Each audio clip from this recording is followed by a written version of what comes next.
Erga wal agarree waggaa 11ffaa keenyadha. Kabajamoo maatii Oromoo English akkam jirtu nagaa keessanii nageenyi badhaadhaa bakka jirtan hundumaatti nageenyi Rabbi isiniif haa baay'atu jechaa guyyaa har'aa seenaa ajaa'ibaa barnoota guddaas of keessaa qabu tokko isinii qabadheen dhiyaadheera. Hamma xumura leessanii kana waliin turaan affeerraa keenya.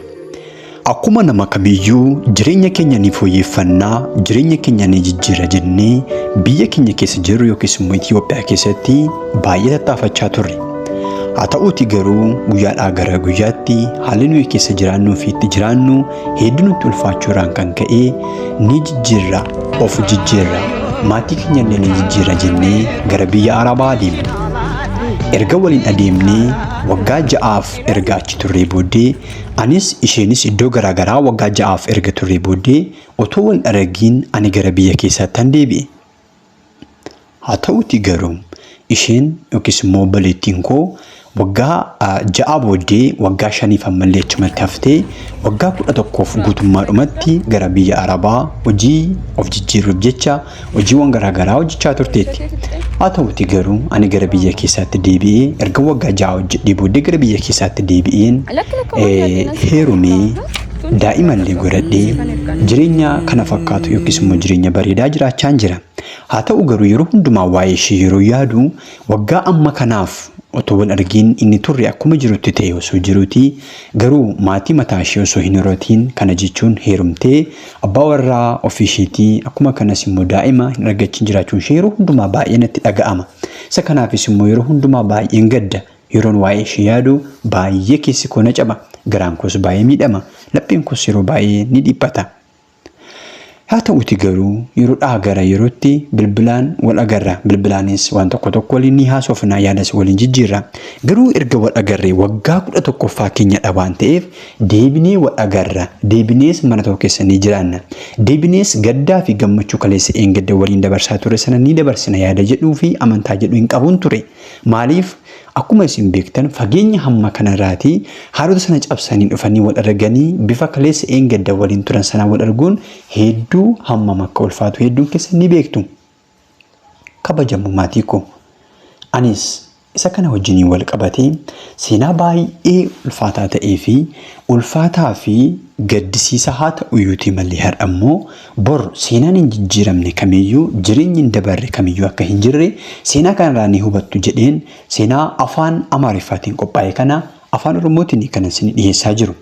Haa ta'u garuu obboloonni kun bifa kanaatiin waggoota 11f erga gargar ba'anii booddee guyyaa ta'e wahii bilbiltee fi gara biyya keessaa dhufuuf akka fedha qabdu gara jireenya mataa isheetti deebitee immoo jireenya mataa ishee qabaachuudhaaf akka karoora qabdu anaaf himti.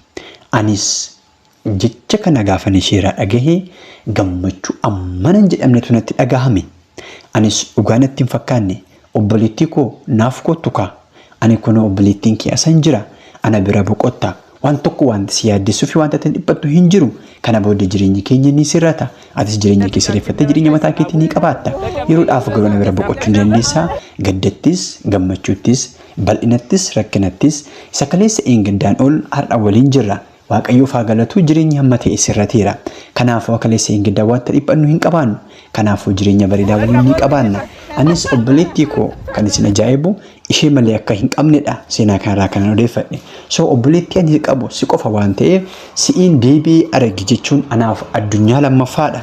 Gammachuun kana caalus hin jiru jechuun yaada ishee ni ibsitii fi haaluma kanaatiin guyyaanis ga'ee guyyaan beellama isaanis ga'ee isheenis gara biyya jiraattu biyya Arabaatii gara biyya keessaatti nagaan deebitee Waaqayyoos isaan gargaaree wal arguu danda'aniiru. Akkuma asirratti argaa jirtan erga wal arganii gammachuu isaanii ibsachuuf baay'ee dhiphachaa turan. Inni kaan boo'ichaan, inni kaan immoo kolfaan, inni kaan immoo jechi wal xixee mimmaaniin yeroo ibsatan ni argitu. Yaa obboloota koo, yaa maatii koo, eeyyeen har'a namoonni fageenyarraan kan ka'e haalota garaagaraan kan ka'e bal'inas haa ta'u rakkina ol ka'uus haa ta'u gadi bu'uu gaddas haa ta'u gammachuu wanti kamiyyuu wanti hin darbamne hin jiru. Akkuma kanas immoo maatii keessanirraa abbaa manaa keessanirraa haadha manaa keessanirraa ijoollee keessanirraa hojiidhaaf jecha biyya gadhiiftanii baatanii iddoo garaa garaa kan jirtan yoom deebi'een abbaa manaa koo, yoom deebi'een maatii koo, yoom deebi'een haadha manaa koo, yoom deebi'een mucaa koo yookiis ijoollee koo arga, dhuguma nan argaa laata, dhuguma nagaa walitti deebinaa laata jettanii yaaddoof dhiphina garaa garaa keessa kan jirtan Waaqayyo akka isin gargaaruu fi akka deebitanii wal argitanii isaan faana jireenya barbaadan gammachuu dabarsuu yaaddan sana akka isin dabarsuu dandeessan seenaa kanarratti akka isin barattan isiniif dhaamsuun jaalladha. Homaa jireenya keenya keessatti wanti hin darbamne kamiyyuu hin jiru. Jireenya keenya har'aa ilaallee abdii kutachuun, gadi bu'uu fi ol ka'uu haalota ilaallee abdii kutachuun tasumaa gonkumaayyuu nurraatii hin eegamu. Kanaaf kabajamoo maatii koo jabaadhaa. Bakka jirtanittis hojii fi hojii qofaaf iddoo kennaa. Dhiphina kamiifiyyuu, yaada kamiifiyyuu, waan hin barbaachifne kamiifiyyuu iddoo hin kenninaa. Hin dhiphatinaa. Waan biyyi lafaa jedhu, waan seexanni jedhu ati hin deebitu, ati hin jijjiiramtu, deebitee maatii kee wajjin waliin agartu, dukkana kana keessaa hin baatu, gadda kana keessaatti hin baatu, ofii hin jijjiirtu, maatii kee hin jijjiirtu, akkasumatti dhiphachaa jirta biyya ormaa keessatti, akkasumatti galaa taatee biyya ormaa jiraattee jireenyi keessa immoo akkasumaan darba jedhee kan seexanni odeessu sun soba akka ta'e akka isin jala murtanii beektan isiniif aamuun jaalladha yookiis immoo isiniif himuun jaalladha.